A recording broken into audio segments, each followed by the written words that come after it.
Hello, thank you for joining me.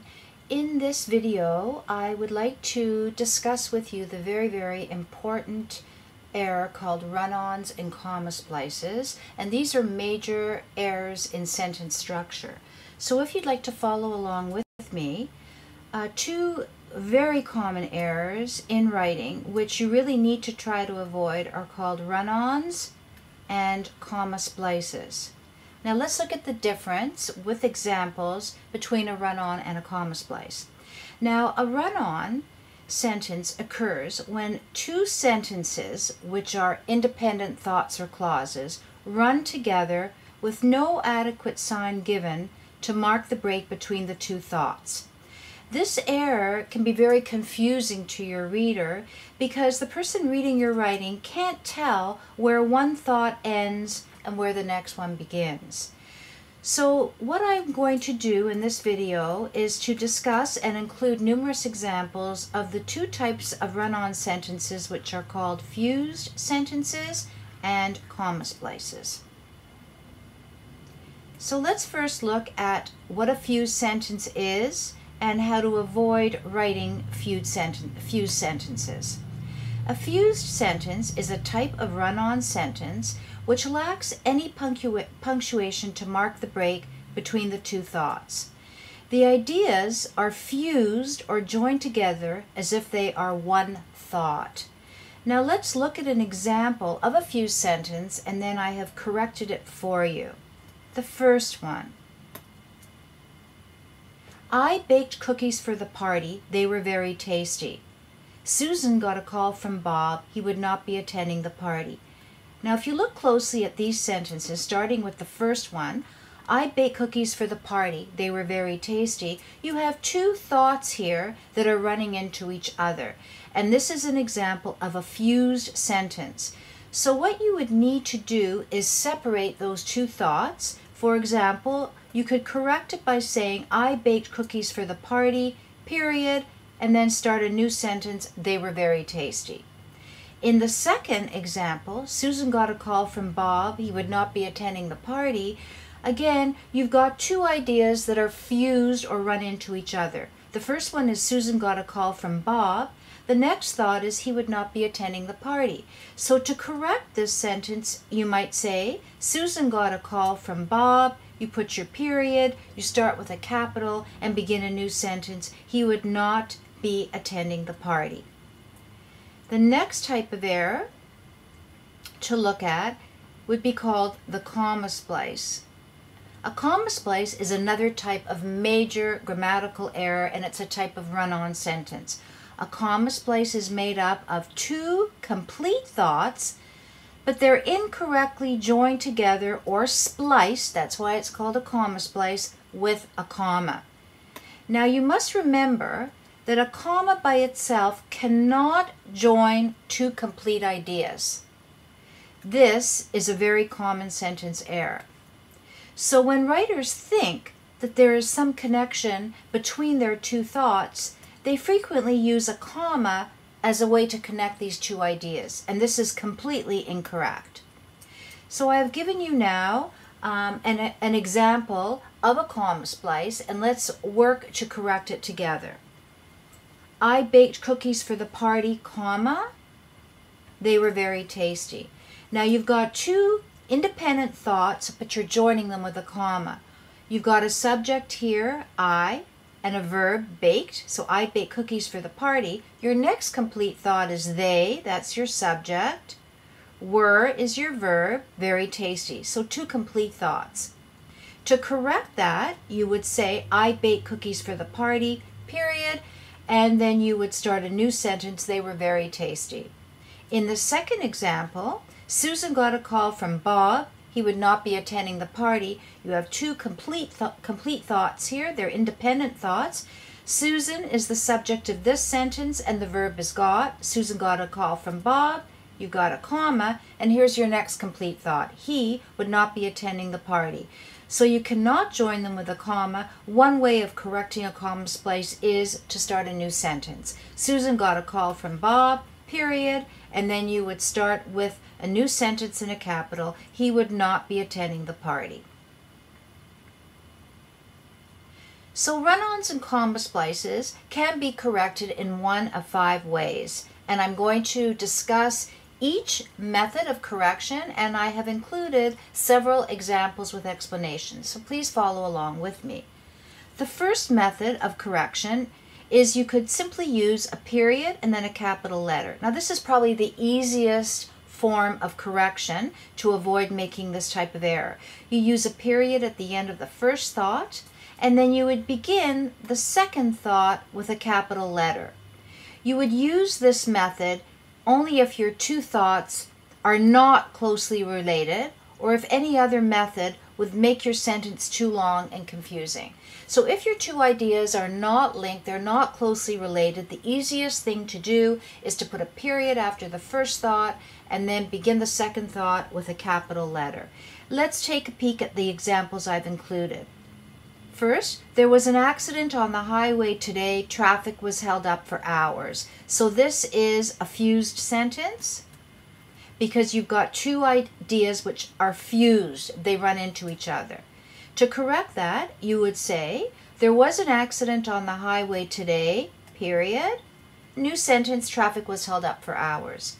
Or another way, and another example, I am washing the dishes. There's a comma splice, comma, my sister is doing the laundry. So 2 ideas joined with a comma. So to remove the comma splice error, you might say, I am washing the dishes, period, and then start a new sentence, my sister is doing the laundry. So that's one simple way of avoiding or correcting run-ons and comma splices. Here's another method. The second method is you could use a comma and a joining word, which is also known as a coordinating word, to connect the 2 thoughts. Now, I've given you examples of the joining or coordinating words, and they are and, but, for, so, or, nor, and yet. Now, here is the meaning with examples of these 4 most common coordinating words, so you're comfortable using them to join 2 complete ideas. The first one is and. And simply means in addition, also, and along with. And I've used and in a sentence joining 2 complete ideas. Susan made spring rolls for an appetizer, comma, there's your joining word, and she baked a pie for dessert. But is another coordinating or joining word.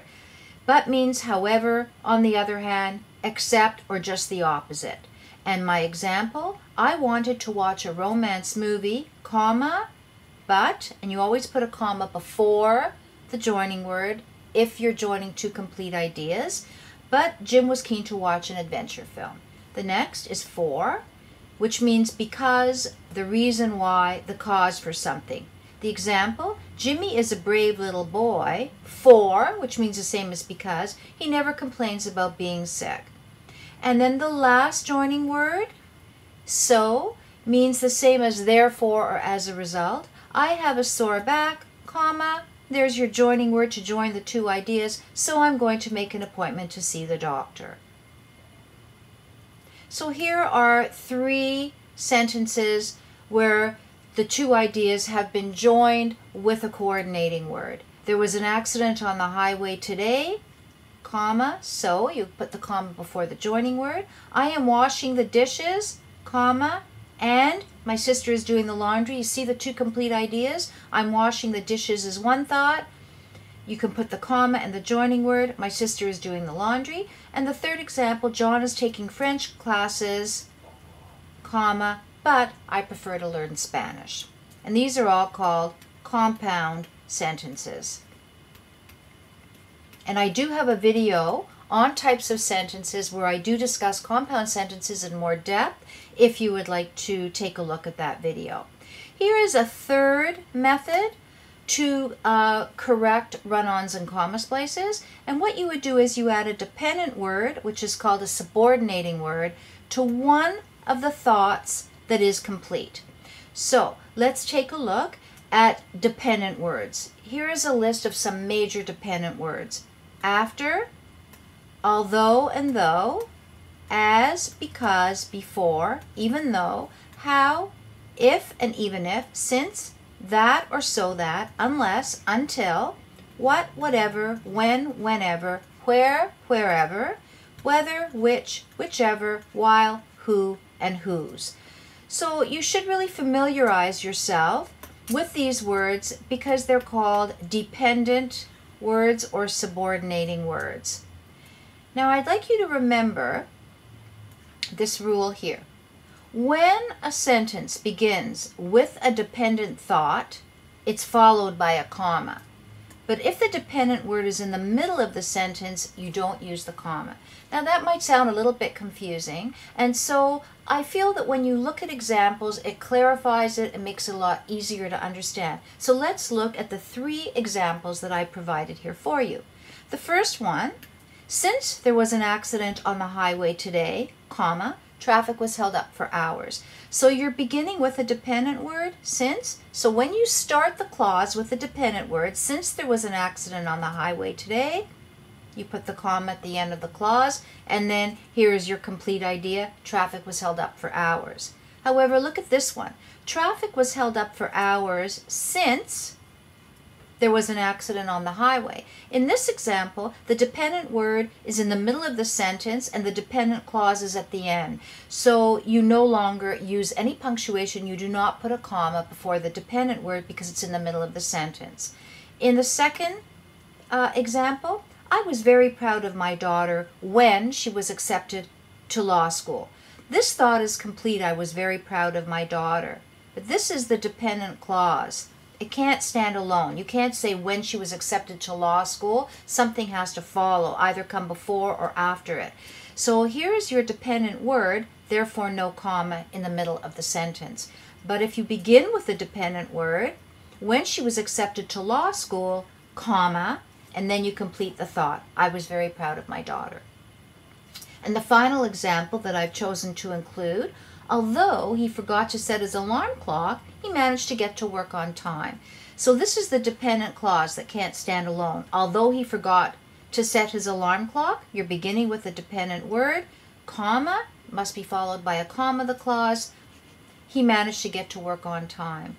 But in the second sentence here, he managed to get to work on time, although he forgot to set his alarm clock. So the dependent word clause is at the end, and therefore no punctuation. You do not put the comma before the word although, because this dependent word is at the second half of the sentence.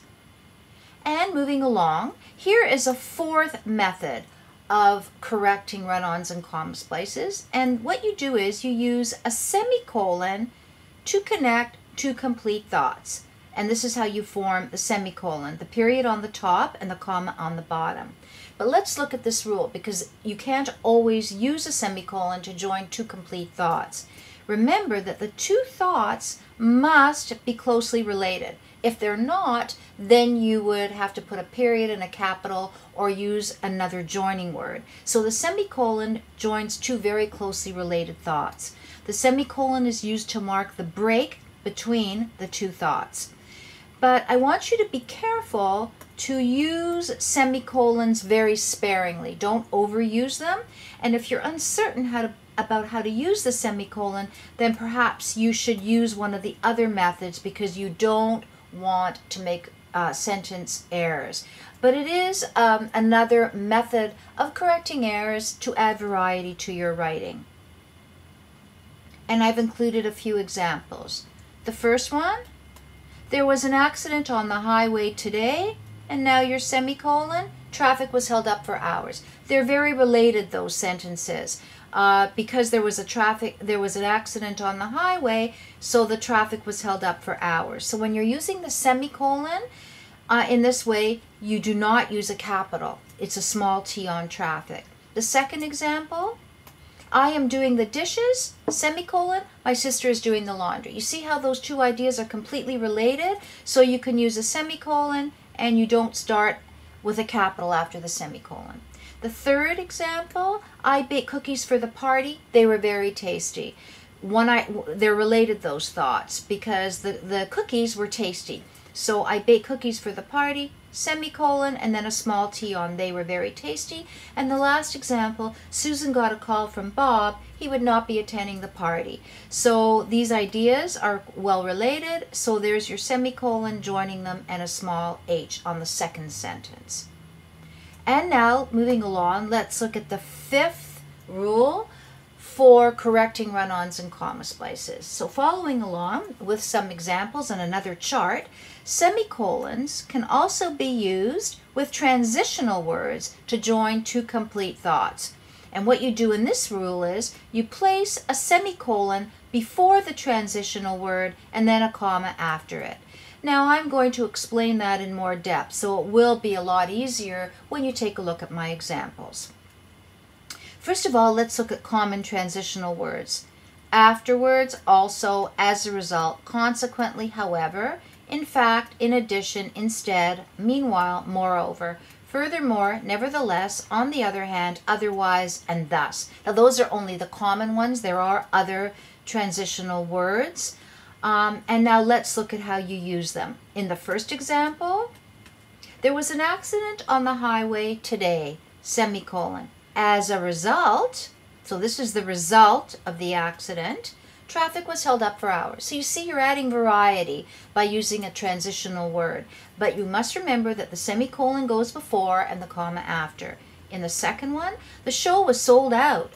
Consequently, there's your semicolon and comma after the transition word. We had to change our evening plans. And the third example, John wanted to go hiking, semicolon. In addition, comma, he wanted to go camping in the nearby trailer park. So if you take a look at this note that I've included, you must remember that sometimes transition words do not join two complete thoughts. They can be used as signals to guide the reader from one sentence to another. And these transition words help your writing to run smoothly, and they do add coherence to your writing as they link one sentence to the next. Now let me explain that further with examples. Here are transition words that do not join two complete ideas. The first example, all citizens in Canada have the right to vote. Many do not, however. You're using however at the end of the sentence. It's not a transition. You're not joining two thoughts, so this isn't a transition word. In this second example, no, so it's not a transition word, sorry, that would be used for a run-on or comma splice error. It's not an error here. No one claimed the lost money that was found at the bus terminal. It was, as a result, given to a local charity. So here, you're not joining two ideas with this transitional word. You're just saying it was a result, one thing was the result of another, but you're not joining two thoughts. But let's take a look at transition words that do join two complete thoughts. In this first example, all citizens have the right to vote. Your next idea, many of them do not exercise their rights. So here is your semicolon and your comma with your transition word. However, joining them. The next example, no one claimed the lost money that was found at the bus terminal. As a result, it was given to a local charity. So you're joining two ideas. The first one is no one claimed the lost money that was found at the bus terminal. The next thought is it was given to a local charity. So you're joining it with a transitional word and a semicolon. Semicolon, as a result, comma, it was given to a local charity. So I hope you find that helpful. And to conclude this video, I just wanted to mention that you should remember to try to always write in complete sentences and read each of your sentences very carefully and learn how to avoid run-on sentences in your writing. If you follow these 5 basic rules, I truly believe that you should notice a great improvement in your writing. And there are a lot of rules which I've gone over here with you with the 5 different methods of correcting run-ons and comma splices. And if you need more information, do try the practice questions first and answers. There are 3 sets of practice questions in my website. And if you're still having a difficult time with it, please feel free to contact me through my website, InTheEnglishCorner.com. Thank you so much. Enjoy the day. Bye-bye.